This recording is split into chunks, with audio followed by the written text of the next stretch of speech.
In her book, Bet the Farm, The Dollars and Cents of Growing Food in America, Beth tells the story of how in her late 40s, she and her husband decided to leave San Francisco and move to his 530-acre family ranch in Iowa, all for the dream of becoming a farmer, to put into practice everything she'd learned over the decades of reporting on food and agriculture. There was just one problem. There's always one problem, and it's money. Half of America's 2 million farms made less than $300 in 2019. This book is a firsthand account of the perils of farming today and a personal exploration of a more just and sustainable way of producing food. Personally, reading the book, it's just as educational as it is absorbing. It's a specific and incredibly engaging look at the work that made and still shapes this state, running up against the mythologies, the systemic inequities, the joys and the adventures of making a living off the land in Iowa. Before Beth comes up on the stage to do a reading of the book, I've got a little bit of housekeeping from the library. And Beth is gonna do a quick reading for us, and then she and I are going to engage in a Q&A together with questions that come from you all. I will kick us off with a few, but please don't be shy. Everybody likes to talk about their job, especially authors. We don't get to talk to that many people, so it's nice to do. So you're going to fill out a question form and hold it up. Someone will come and grab it, and we'll keep feeding them to me as we do this Q&A. We're also lucky enough to have Beaverdale Books with us tonight selling copies. Local authors benefit tremendously from the community of our local gathering spots in the bookstores. I hope you'll grab a copy of Beth's book from Beaverdale Books if you don't already have one. And that's it. No further waiting. Let's welcome to the stage Beth Hoffman.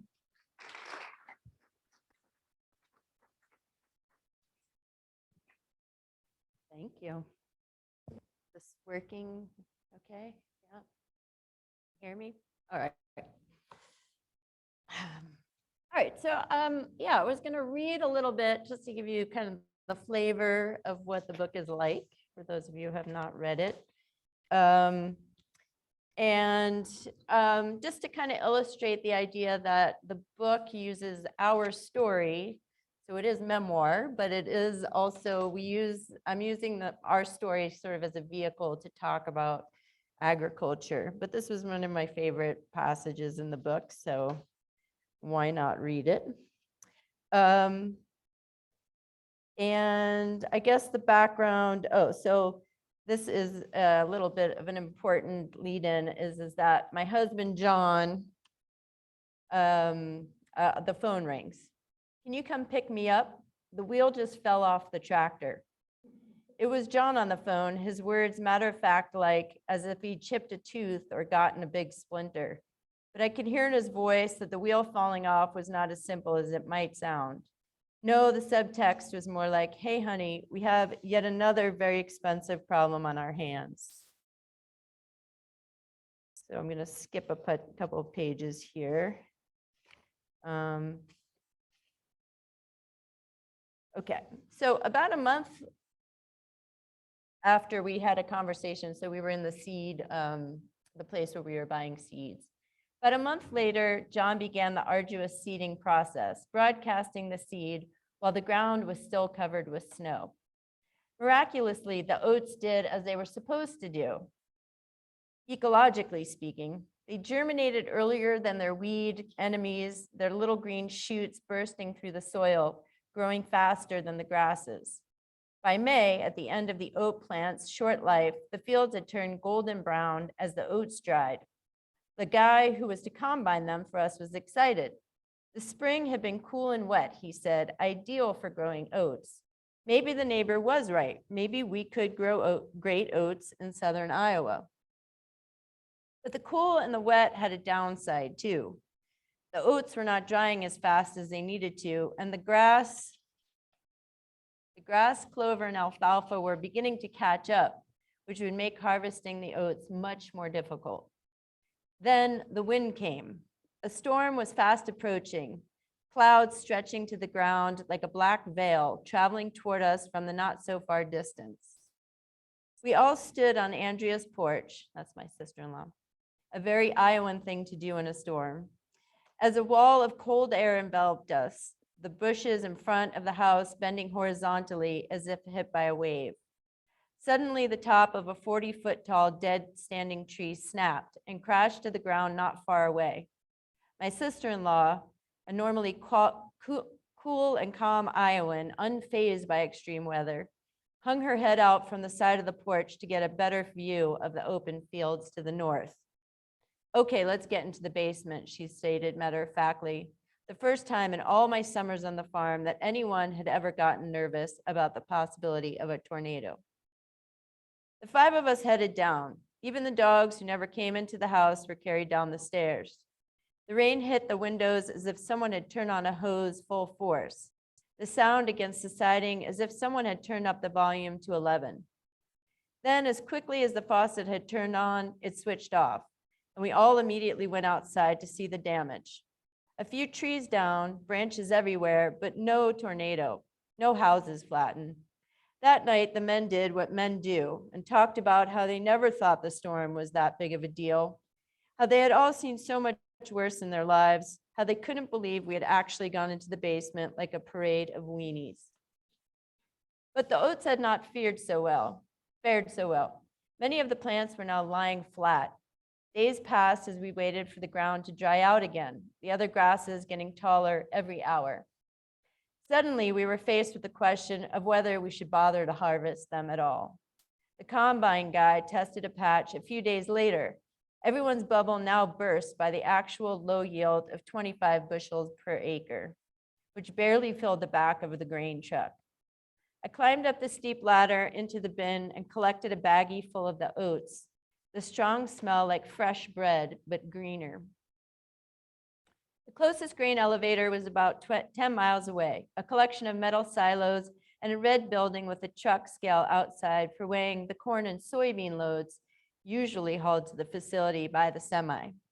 Oats? The woman behind the counter asked politely. She took a sample bag as she would with any farmer's grain and put it into the machine to test the water content and weight of the seed, the telltale signs of whether a grain would garner the highest price. It's not really working, she apologized after a few minutes. We don't ever really weigh oats. The owner was called. After a bit of fumbling around with the machine, a verdict was announced. The oats were still too wet and did not weigh enough for them to consider buying. We're having a harder time selling oats from down here in southern Iowa, the owner told me. We just can't compete with Canada and the northern states, he added, where oat seeds grow larger and heavier. Was there another crop besides corn or soybeans we could grow and sell in this part of the world? Would his company buy anything else? Not really, he stated matter-of-factly. You might think about growing rye, I guess. You could sell rye seed to other farmers for cover crops. I asked whether he had heard of kernza, a perennial getting a lot of attention in places such as San Francisco, because it produces a seed good for bread or cereal, but doesn't need to be planted and harvested every year like corn. He looked at me as if I were speaking a foreign language. No, was all he said.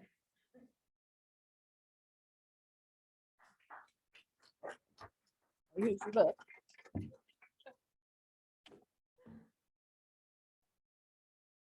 The book.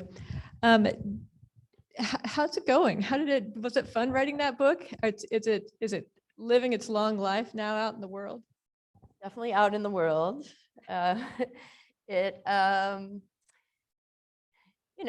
a book is a big, long slog. Some days it's really exceptionally fun, and some days it's terrifying, and you don't know if it's ever actually gonna come to fruition. So yes, some days it was great, and a lot of days it was like, is anybody gonna read this? Why would anybody care? Did it seem like writing was a balance between, this really strenuous learning curve of becoming a farmer? Yes. So the writing it gave me an excuse to stay inside and not go out every day, because I had this thing, and it was like my thing. So on the farm, John grew up there.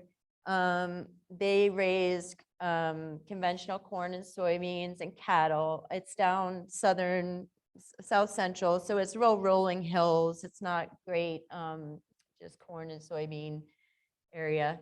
So his dad always had cattle, and we decided to purchase that from his dad. We purchased the cattle, and we had a lease finally, which took a lot of doing, which is a lot about what the book is about. But that was like John's thing, you know, it was his dream to come back here. And it wasn't like I just came along, you know, and begrudgingly. I wanted to, and I wanted to be able to sort of jump in with both feet. And I ended up quitting my job as a professor in University of San Francisco. And but I also needed my thing on the farm. And you know, I don't want to just chalk it up to gender, but there was a lot of like, oh, are you gonna have chickens? Or you're gonna do some flowers? You know, people would say to me, and I was like, no, none of that's really, you know, chickens are definitely not me. So Maybe let's talk about how it is you came to the farm and give that background. It's a crazy story. I mean, the woman from both coasts meeting someone from Iowa in San Francisco. And then, you know, this book just seems like a culmination of what your life work had been. yeah. So yes, I was born in New York City, grew up in New Jersey mostly, lived in various places around the country, ended up in San Francisco, going to Berkeley actually for journalism. And that's where I met my husband. And within like the first 5 minutes of meeting him, he said, oh, I'd just been on the farm. My family is from a farm in Iowa. I'm going to move back there when my kids are grown. And I was just like, Iowa? I don't, okay. I couldn't tell you where it was on a map, probably. So it was Idaho. Is that Ohio? I knew Idaho because I lived in Utah, which is another vowel state. But yeah, so then, you know, we ended up falling in love, getting married, and it was just like, oh, that it's in the distance, you know. But I was writing on food and agriculture all this time, visiting tons of farms, and it seemed like, yeah, the culmination, like, oh, we could go do this, you know, and I could bring this knowledge that I've gotten over 20 years to do something. So yeah, it was the culmination for sure. Tell us a little bit about what it was like the first time you came to Iowa with John. What were your impressions that have stayed with you? Well, so I was, I was a journalist by training. I was an audio journalist. So I did a lot of interviewing. That's one of my, you know, loves in my life is interviewing people. So John astutely, when we were coming to Iowa for the first time, he said, well, why don't you bring all your recording stuff and interview my parents? You know, let's get their stories down on tape. So that was really my first introduction to Iowa, was learning like this kind of deep agricultural history about the farm. And those, you know, my impressions were actually my impressions were like, oh, there's birds chirping, and the frogs don't have 5 legs, and all these things that I had sort of thought was going on in commodity agriculture, you know, as someone who is covering sustainability in San Francisco. There's a lot of discussion about, you know, Roundup is killing everything. You know, it's just a terrible polluted situation. So I remember being quite like kind of confused, like, oh, there's wildlife everywhere, and there's a lot of trees in that part of the state. It's rolling hills, it's beautiful, forested. And hadn't been my perspective. And I do want to talk about some of the myths that you came up against a little bit later, but this is the burning question of the room right now. I think I speak for all of us when I wonder, as you stepped into this multi-generational farm family with your coastal progressive goals and ideas, what did the neighbors say? This is a question that I get all the time. And I will honestly say there is a bar in La Villa, which we periodically, maybe once a year periodically go to. And that's it. There's a Casey's. So what the neighbors are saying, I actually don't really have any idea. I know a few people in town. But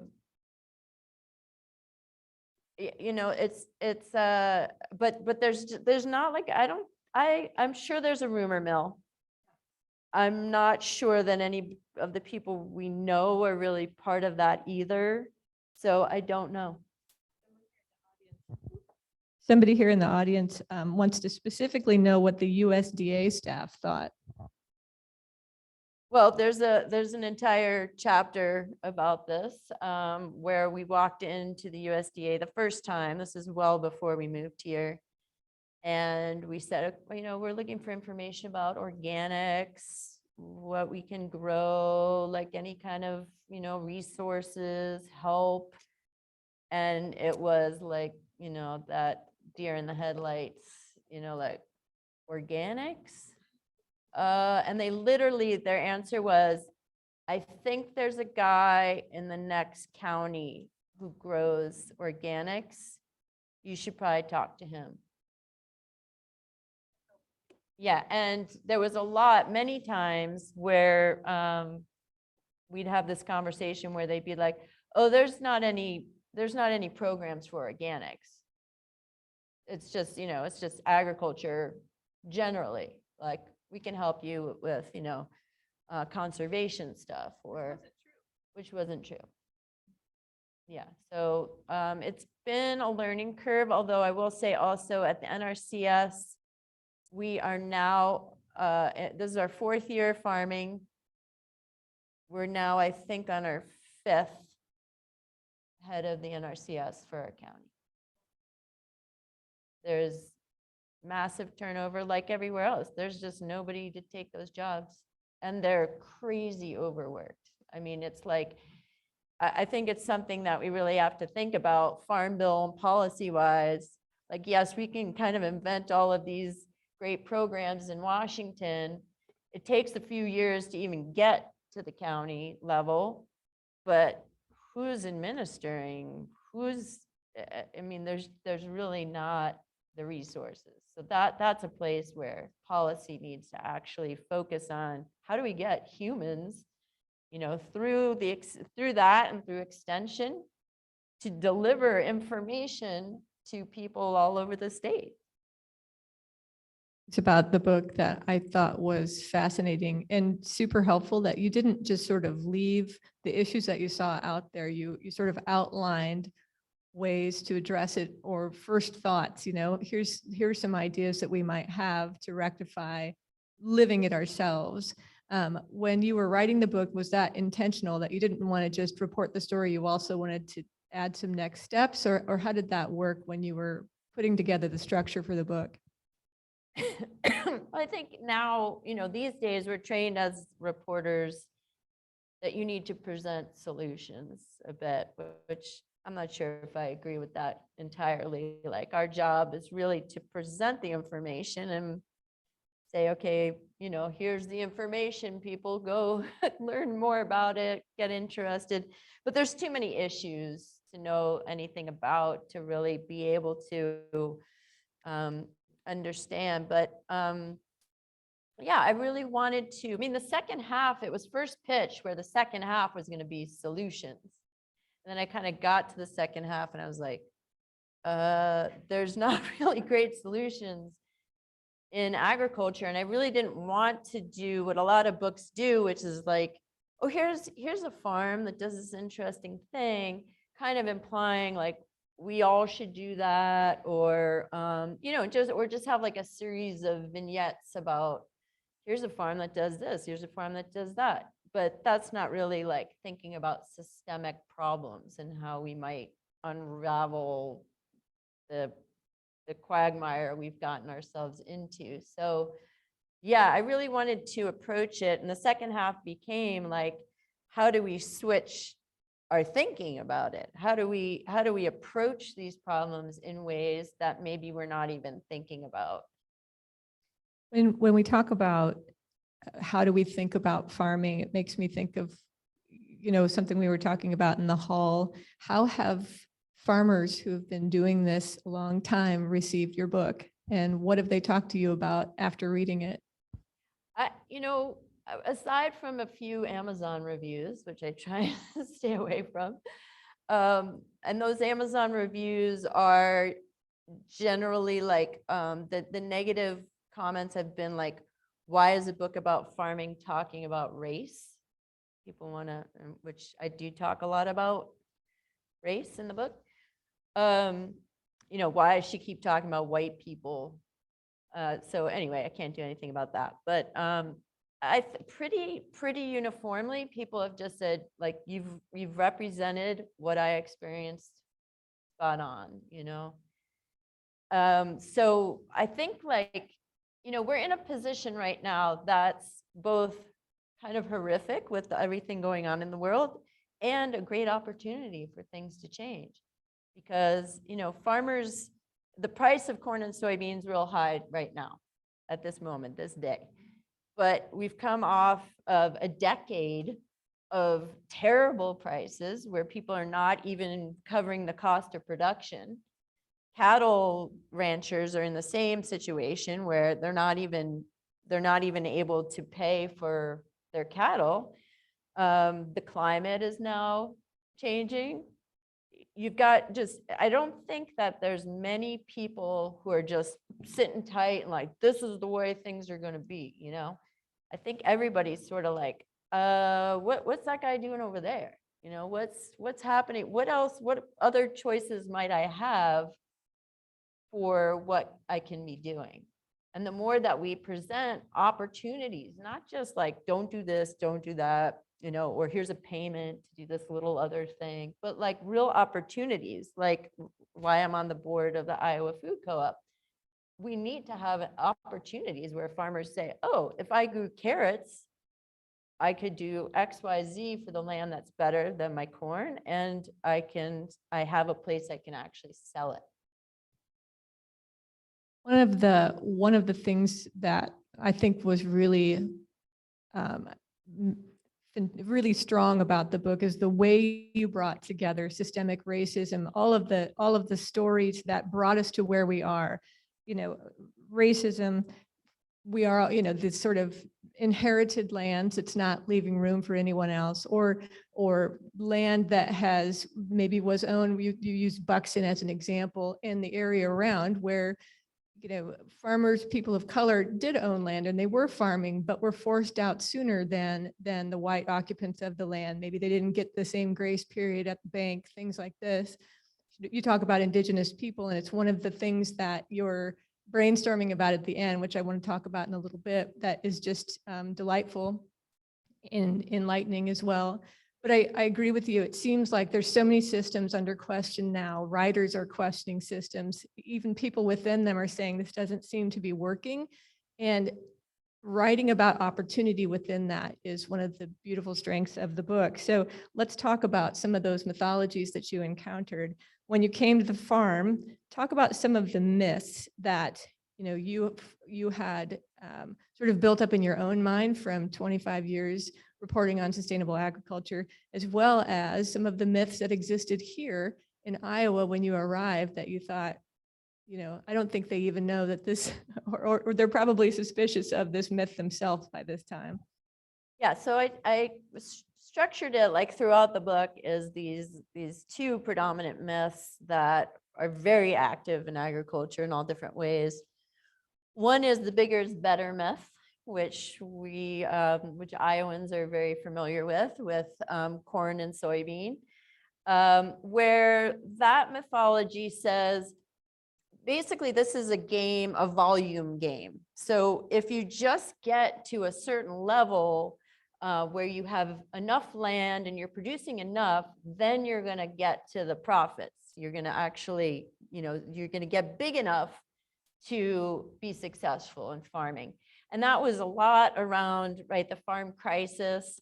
There's an amazing book everyone should read, The Farmer's Lawyer, that really breaks down how, like, that was not what was going on through the farm crisis. She really details the government's involvement.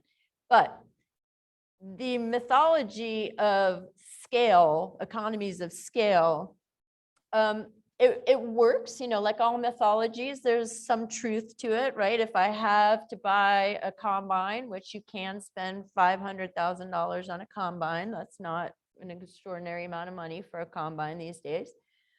If I'm going to spend that kind of money, then clearly I need a lot of land to be able to, have the price of that be kind of spread out amongst, thousands of acres. But the real problem comes in that if the game is all about volume, you inevitably end up with oversupply because everybody's churning out as much as they can, go, go, go, go, right? Higher yields, higher yields. And then if you look at, the price and the supply, you can see the prices go up, big blips, and then low, and then blip and low. And it climbs a little bit, over time, that chart, but so does the cost of everything else, the fertilizer, the combine.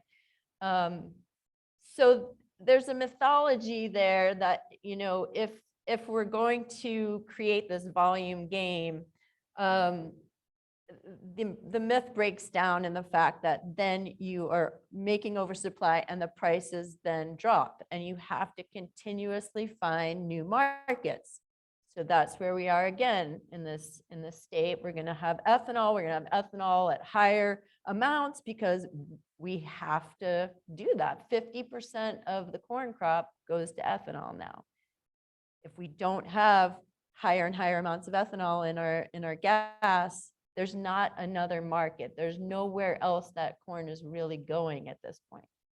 So that's where that breaks down. The other myth is one that impacts us a lot, which is this agrarian dream, started with Jeffersonian times about how, the rugged individualism of farmers and how they were the most virtuous, the most moral, the best, in the democracy, we had to have farmers were the backbone of America.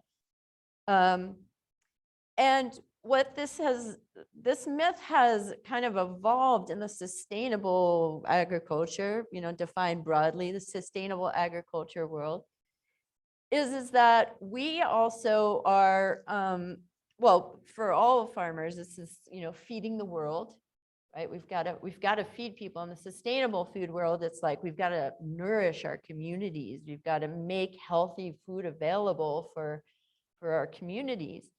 And we've got to also, we're the stewards of the land, right? We're going to save the planet now too.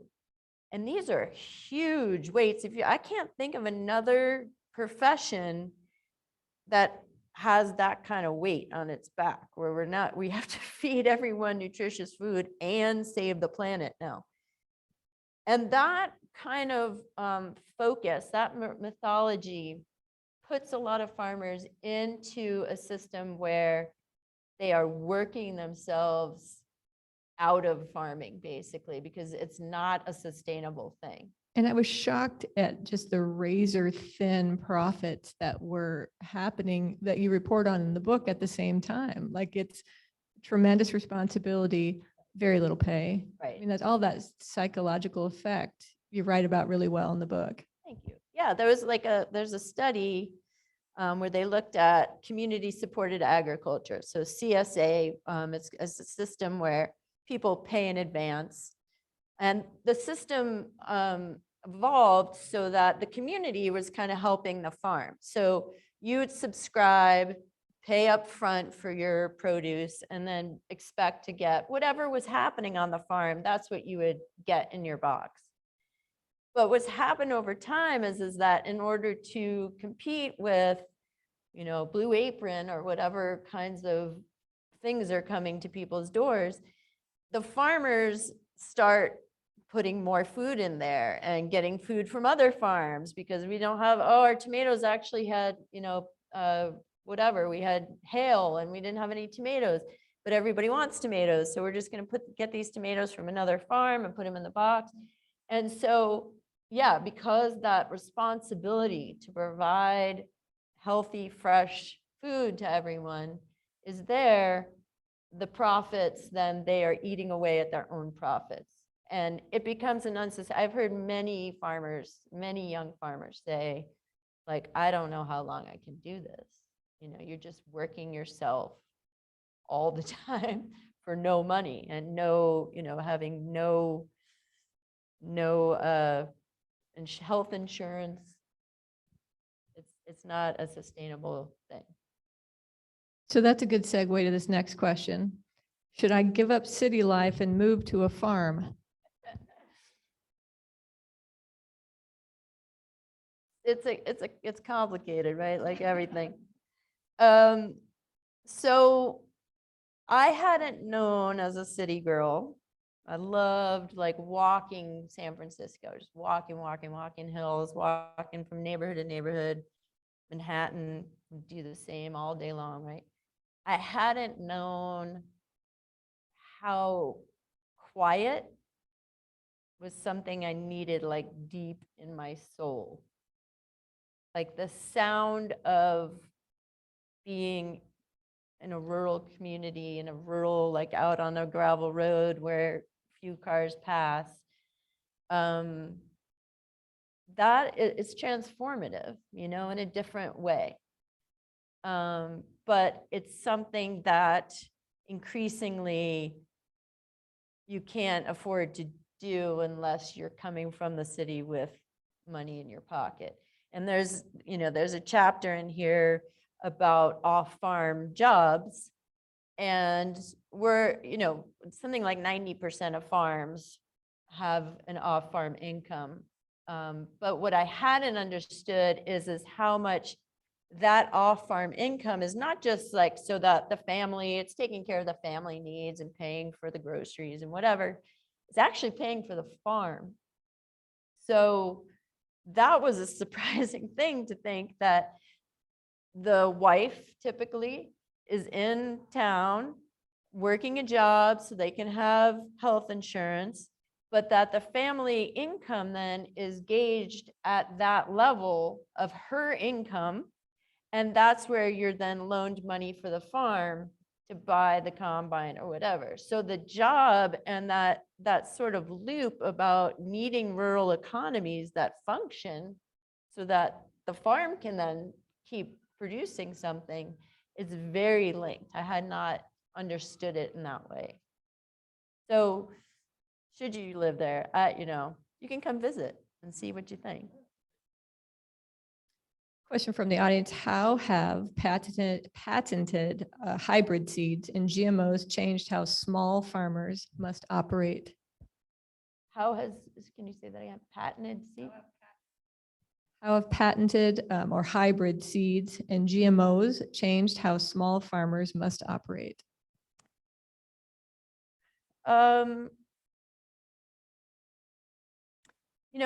I was just kind of writing an article about this that we'll put on our blog, and actually there's a little sign up if you'd like to get information about our blog sent to you about beef sales. But I was just writing about, I forgot what I was going to say about that though. About how patented seeds.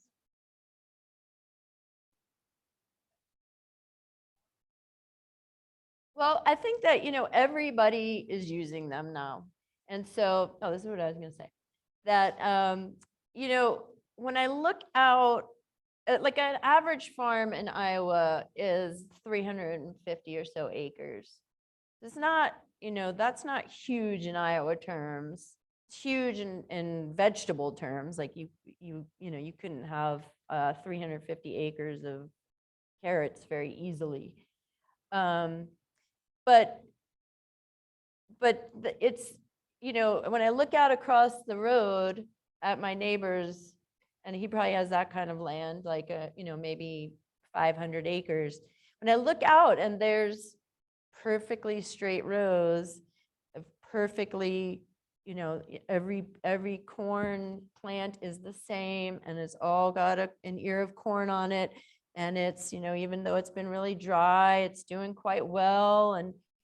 And he's been out there maybe 3 times this season.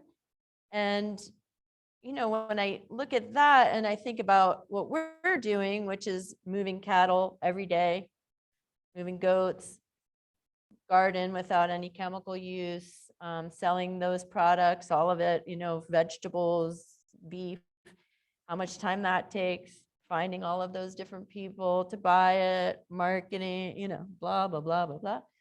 And he's gonna, show up with the combine at the end of the season, harvest, and he's done. Arguably, in one sense, that is a system that's pretty dang miraculous. I mean, I think about that all the time, and I go in the grocery store, and you're like, how did this banana get here to Albia, Iowa? I mean, it's astounding. But obviously, it's like at what cost, and what cost the environment, what cost to the humans that were producing these things for nothing. Oh, and the bananas, 49 cents a pound or something. I mean, so the small scale farmer, what's happened with GMOs and patented seeds is this system has taken a system where people never really were making very much at farming. And it's allowed them to now go get a job in town. So you can plant the seeds, you can spray the seeds, you can show up like 4 times and go do something else. So I even for smaller scale farmers, that's something. And we have less and less livestock on the land, and grazing in ways that we have them out there, which helps to regenerate the soil and the manures, the fertilizer, and all of that kind of system. Takes a lot of time. So yeah, it's complicated, I guess, as well. It is complicated, and I feel like it's connected to why you sort of structured into 4 different parts. Like this is a multifaceted update that's needed for agriculture. And in the meantime, that is the solution that allows that farmer to live and come close to a livable wage. Yeah, it's not even so much the livable wage, because like I said, I mean, the prices were down for the last decade, so below the cost of production in many cases. So you end up with a situation where you're not really even making anything, but it's ironically really just a hobby. Like that's really the true hobby farm, because people are doing that in their spare time, like on the weekends, kind of. You don't have to attend to it all the time like your job. I mean, people like to say, oh, your farm is just a hobby farm. It's like, wow, that's a very expensive, very time consuming hobby we have. So maybe a version of answer to that question is it's turned the small farmer into the true farmer, and the hobby farmer is the one that has all of the acres, Yeah, I mean, I think it's just made everybody a bit of a cog in the wheel, and it's a very unfortunate thing. And I think, the representation, like who farmers are turning to represent them and have a say, that's a really important part of the puzzle that people don't think about. Like who's advocating for a commodity corn farmer to make sure that the prices are right, to make sure that your cattle, you're making enough money to pay for the cost of what this cattle costs. I think, you know, it's a good question. It's a very political question in many ways, but it's also like, I think that if more farmers thought about the game being, that's the game, not just yield, it's actually being paid for your work, that would be very different. You have to read the book to find like all of the complications that are sort of encompassing that question. I feel like, I mean, it's a complicated, that's why it's a book length answer to the farming question, right? Yeah, and I mean, hopefully you don't leave read it and just go, wow, that's complicated, you know? Yeah, I mean, I want to come back to sort of the ending that I just found so inspiring. But first, I want to hit this question from the audience for those of us who are truly the hobby farmers in our yards.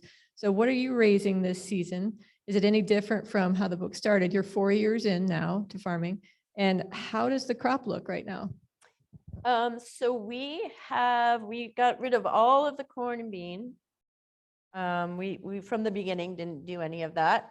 We've added cattle, so that's gone quite well. We're selling direct to people. Again, I mean, we can contact you if you're interested, but we're selling direct. There's a company that's just started that's very exciting that is called 99 Counties that is working with all pasture raised animals. So that's a new market that hopefully will, again, like attract people like, oh, I could graze in that way and have a market and a contract for it.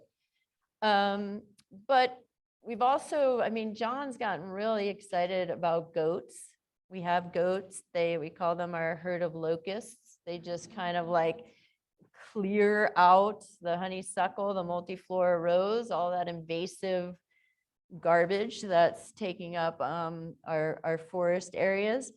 And they, you know, today, 90 whatever degrees, they're sitting out in the sun, like they're like sunbathing.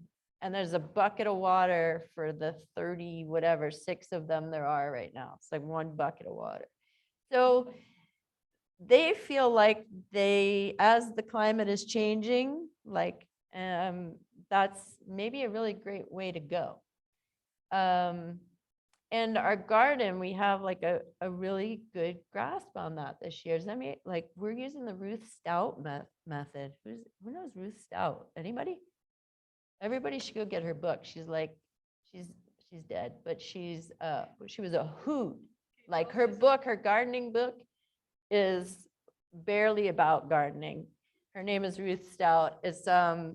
She is all about mulch. So because we have hay, which that has been a big crop for us, you just put down mulch and you see weeds and you put down more mulch and you just, in the fall you mulch.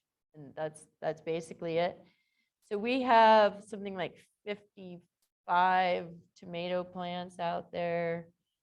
Any minute, they're gonna start producing red tomatoes. And yeah, a whole bunch of stuff, green beans. Yeah, it was the spring that everybody's tomatoes they're just getting going. So we're selling that more and more. So we're just kind of selling to neighbors like in like a $20 box. Like getting full scale into the vegetable game makes me really nervous. I just don't think I can do that, but that is something that I find that I love to do. So at the end of the book, I mean, you talk about how you wanted to leave with solutions. It didn't read like solutions to me. It read like at the end, you know, you talked about how you came to the farm and you had these ideals and goals, and then you sort of ran into the realities of the work and you called yourself naive, I think. And then you just embraced in this full hug your naivete and just started riffing on things that you and John talk about for the farm and the community. And it was so fun to read. I want to come to your imagined farm to table restaurant / tavern Then I'll probably stop and grab a Casey's pizza on the way home for the Yeah. kids. But talk a little bit about that. And was it fun writing that? Are you still brainstorming with John?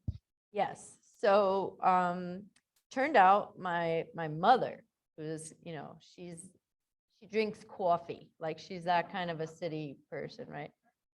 She she's loves being out here. Like she likes going out to move the cattle. Who would have thunk, right? It was like this woman from Queens. So she's like, well, I want to build a little apartment so I can come and stay out there. So that conversation then morphed into like, well, we need some kind of a facility to have some, people there. We need a barn. Yeah. So it's now at where we had plans drawn up, and then our contractor guy said, oh, everybody just quit. I don't have anybody to build it. So now we found like an old barn, so we're maybe going that route. So who knows if that's going to actually happen, but that will have a commercial kitchen in it. We can teach classes in it. John can do butchery stuff, classes in it. We can rent it out if people want to produce things. And then we just like once a month call the lady who owns the place in town, where it's rented out. It's this, on all accounts, I'm not the only one to say this, it's terrible food in that restaurant. So we call the woman who owns it, who hasn't gotten paid any rent there for like years. And so we're like, okay, can we get in there? Well, I got to get a lawyer. So hopefully that too. So yes, our vision is still like you come down from Des Moines on the weekends, you come fish, you come bike gravel roads, beautiful hilly area, you hike, and then you come drop a couple $100 on beef and really amazing burgers and other kinds of food. I mean, that's part of what we think is like, well, it's said in the intro, I was in my late 40s. Now I'm 54. And we and John's the same. So we're both like, okay, really, what can we accomplish on a farm in X years? Like, I don't know how long we're going to be able to do this. So we both kind of feel like with our backgrounds, maybe just introducing people in the area to better food. We could have a place that doesn't have a fried pork tenderloin that came off the Cisco truck. Like that would be something. And then people could, come down from the big city and, have a nice experience in a place like that and create a few jobs. Well, I don't know about everybody else here, but that sounds like a really great weekend to me. And I hope we see it soon. Thanks everybody for coming. Let's thank Beth Hoffman for reading for us, and you can get her book over there. She'll be signing in the corner. Yeah, don't forget the snacks. Forget the queso. Yeah, there's queso.